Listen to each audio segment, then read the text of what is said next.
Kenapa? Nah, ini harus dimengerti. Setiap ditiupkan jiwa ke dalam tubuh selalu disertai oleh Allah dan Rasul-Nya secara hakikat. Itu kan cinta kasih semesta yang luar biasa. Karena apa? Setiap jiwa ditiupkan ke dalam tubuh untuk dikaryakan di semesta ini dibimbing oleh Allah dan Rasul-Nya. Dalam bahasa agama Islam disebutnya Nur Insan didampingi oleh Nurullah dan Nur Muhammad. Dan itu nyata dalam diri kita, itu terbaca. Ya, dalam terminologi agama lain tentu saja mereka berbicara dengan sebutan yang berbeda, tapi intisarinya adalah sama. Oleh karena itu, bagi saya orang baik, ya tentu saja siapa saja yang mau mengikuti hati nuraninya. Apapun bagi saya keyakinannya. Gitu. Jadi kembali lagi ke sini, demi jiwa serta penyempurnaannya. Kemudian apa kata Allah? Fa'alhamaha fujuraha wa taqwa. Maka Allah mewariskan kepada setiap jiwa dua. Apa itu? Kefasikan dan ketakwaan. Ini harus dipahami. Salah Allah sendiri kalau begitu. Kalau saya fasik.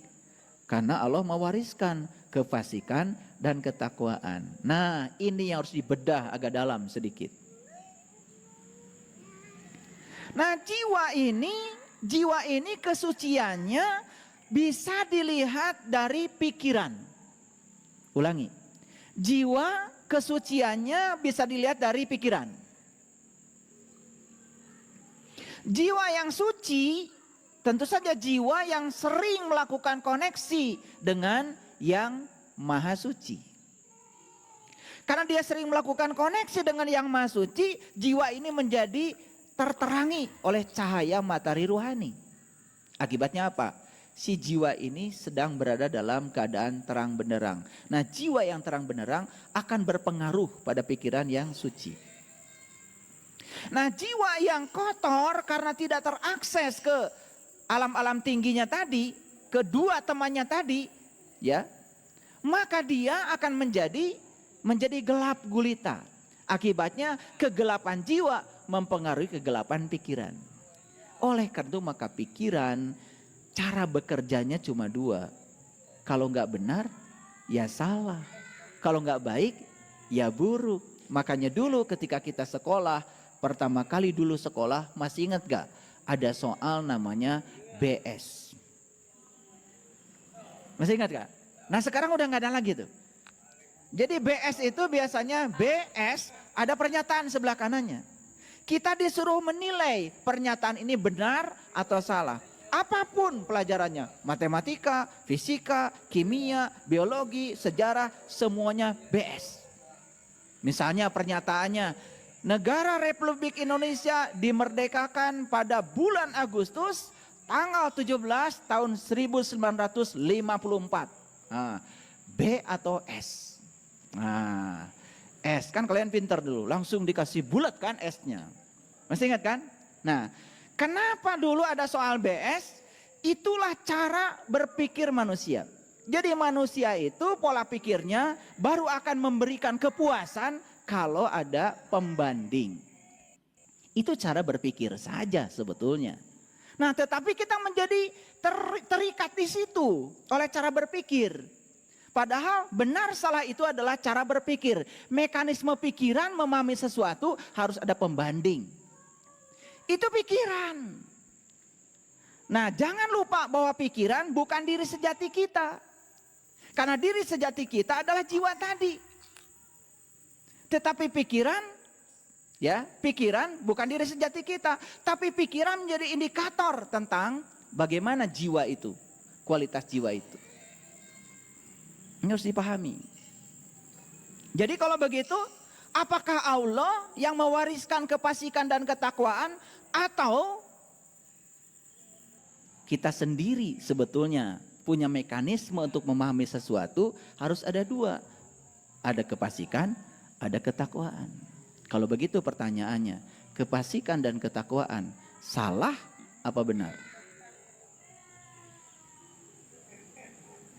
Kefasikan dan ketakwaan itu adalah sisi-sisi kebenaran. Karena tidak ada ketakwaan kalau tidak ada kefasikan. Tidak ada kefasikan kalau tidak ada ketakwaan. Tidak ada orang kaya kalau tidak ada orang miskin. Tidak ada orang miskin kalau tidak ada orang kaya. Paham? Tidak ada benar kalau tidak ada salah. Tidak ada baik kalau tidak ada buruk. Jadi bukan Allah mewariskan kefasikan. Tetapi cara kita bekerja untuk memahami sesuatu harus menggunakan pembanding.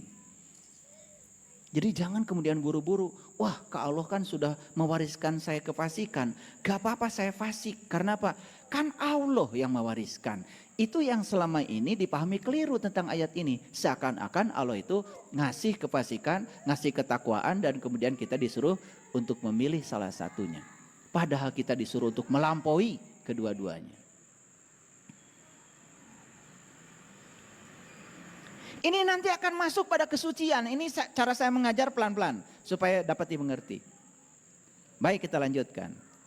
Qad aflaha man zakaha. Sungguh beruntung orang yang sudah menyucikan jiwanya. Wa qad khaba man dasaha, dan sungguh rugi orang yang mengotori jiwanya. Mari sekarang kita buktikan. Apa untungnya kalau kita suci jiwanya? Dan apa ruginya kalau kita kotor jiwanya? Paham? Oke. Tadi indikator suci dan kotornya jiwa dapat dibaca dari pikiran. Masih ingat ya? Oke. Sekarang kita masuk pada indikator yang gampang, yaitu pikiran. Baik, saya masuk dulu ke sini. Apa indikator kesucian jiwa? Indikator kesucian jiwa adalah pikiran. Nah, 3 ciri kesucian. Ini harus dicatat. Yang pertama, terbebas dari ketamakan. Atau keserakahan terhadap yang diinginkan. Itu indikator pertama. Tidak ada orang yang tamak atau serakah pada yang tidak diinginkan. Selalu saja tamak dan serakah itu terhadap segala sesuatu yang diinginkan. Paham? 1. Yang kedua, terbebas dari kebencian terhadap yang tidak diinginkan. Itu indikator yang kedua.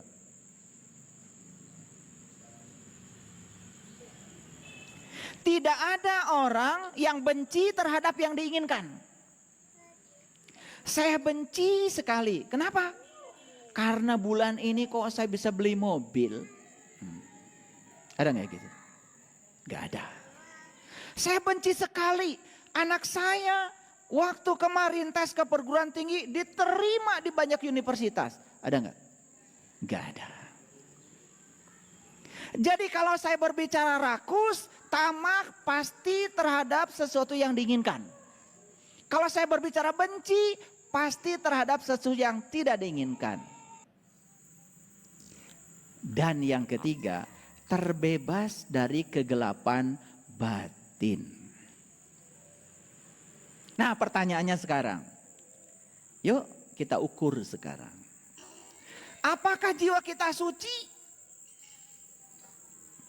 Tanya pada pikiran. Apakah pikiran saya rakus terhadap yang diinginkan?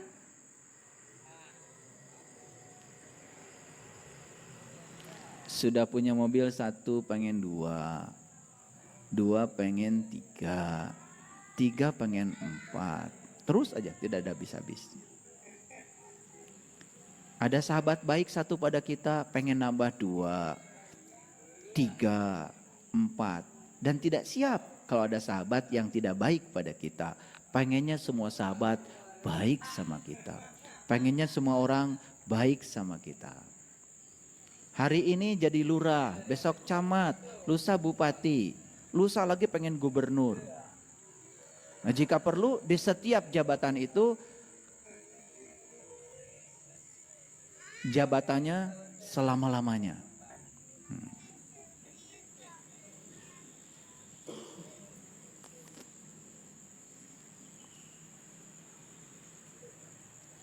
Jadi kalau menggunakan indikator ini, pertanyaannya sekarang bagi kita, apakah kita hari ini orang suci?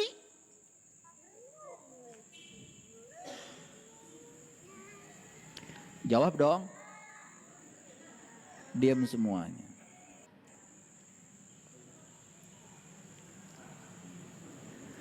Jadi orang suci itu dilihat dari 3 aspek. Yang pertama, pikirannya sudah tidak lagi rakus dan tamak terhadap segala hal yang diinginkan.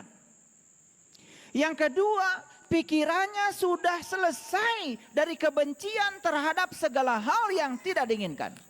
Dan yang ketiga, batinnya sudah tidak berada dalam kegelapan. Karena apa? Saya bilang tadi, batin yang gelap akan berpengaruh pada pikiran.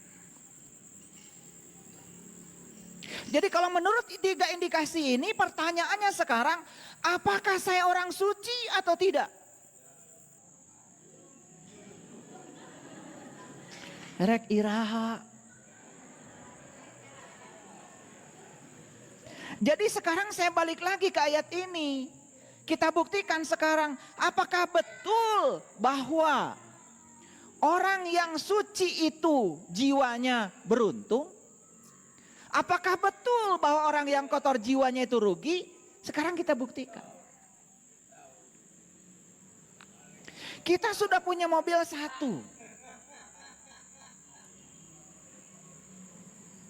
Pengen 2. Pengen 3.